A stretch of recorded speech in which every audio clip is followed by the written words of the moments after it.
ഇറാനെതിരെ ചരിത്രത്തിലെ ഏറ്റവും കടുത്ത സാമ്പത്തിക ഉപരോധം പ്രഖ്യാപിച്ചിരിക്കുകയാണ് യുഎസ് പ്രസിഡന്റ് ഡൊണാൾഡ് ട്രംപ്. സമാധാന ചർച്ചകൾ വഴിമുട്ടി നിൽക്കെ സൈനിക നടപടികൾക്ക് മുതിരാതെ സാമ്പത്തിക സമ്മർദ്ദത്തിലൂടെ ഇറാനെ വരുതിയിലാക്കുക എന്ന തന്ത്രമാണ് വാഷിംഗ്ടൺ ഇപ്പോൾ സ്വീകരിക്കുന്നത്. ഇതിനായി ചൈനയുടെ സഹായം തേടിയെങ്കിലും ചൈന ഇതിന് തയ്യാറായില്ലെന്നാണ് പുറത്തുവരുന്ന റിപ്പോർട്ടുകൾ. ഇറാനുമായുള്ള മറ്റ് രാജ്യങ്ങളുടെ വ്യാപാരം തടയാൻ അമേരിക്കക്ക് സാധിക്കുമോ? യുഎസിൻ്റെ ആവശ്യങ്ങൾക്ക് വഴങ്ങുമോ ചൈന? വിശദമായി നോക്കാം. സ്വാഗതം ഇൻഡെപ്തിലേക്ക്.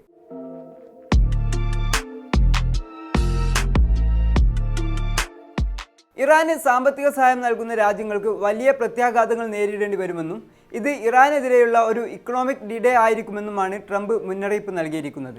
ഇറാനെ സാമ്പത്തികമായി ഒറ്റപ്പെടുത്താനുള്ള വിശാലമായ പ്രചാരണത്തിൻ്റെ ഭാഗമാണ് ഈ നടപടികളെന്നും യുഎസിന് വീണ്ടും ഒരു വലിയ സൈനിക നീക്കം ഒഴിവാക്കാൻ ഇവ സഹായിക്കുമെന്നും ട്രഷറി സെക്രട്ടറി സ്കോട്ട് ബെസന്റ് അറിയിച്ചു.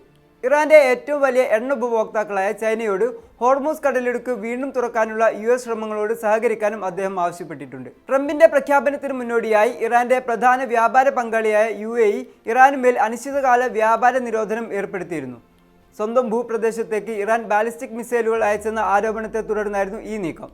എന്നാൽ അമേരിക്കയുടെ കടുത്ത സമ്മർദ്ദമാണ് UAEയെ ഈ തീരുമാനത്തിലേക്ക് നയിച്ചതെന്ന് ബ്രാൻഡീസ് സർവകലാശാലയിലെ പ്രൊഫസറായ നാദർ ഹബീബി നിരീക്ഷിക്കുന്നു.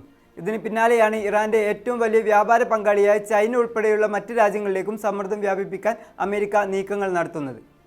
ഇറാൻ കയറ്റുമതി ചെയ്യുന്ന എണ്ണയുടെ 80% വാങ്ങുന്നത് ചൈനയാണ്. അതിനാൽ തന്നെ ഈ ഉപരോധം വിജയകരമാകാൻ ചൈനയുടെ സഹകരണം അമേരിക്കക്ക് അനിവാര്യമാണ്.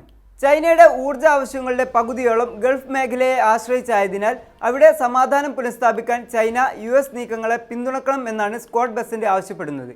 എന്നാൽ അമേരിക്കയുടെ ഈ ഏകപക്ഷീയമായ ഉപരോധ തന്ത്രങ്ങളെ ചൈന ശക്തമായി എതിർത്തു. ഉപരോധങ്ങളും സമ്മർദ്ദങ്ങളും പ്രശ്നങ്ങൾ പരിഹരിക്കാൻ സഹായിക്കില്ലെന്നും രാഷ്ട്രീയ ചർച്ചകളിലൂടെ മാത്രമേ പരിഹാരം കാണാനാകൂ എന്നും വാഷിംഗ്ടണിലെ ചൈനീസ് എംബസി വ്യക്തമാക്കി. ഇറാനിൽ നിന്നുള്ള എണ്ണ ഇറക്കുമതി നിർത്തിവെക്കാൻ ചൈന തയ്യാറാകാൻ ഇടയില്ലെന്നും അന്താരാഷ്ട്ര നിരീക്ഷകർ വിലയിരുത്തുന്നു.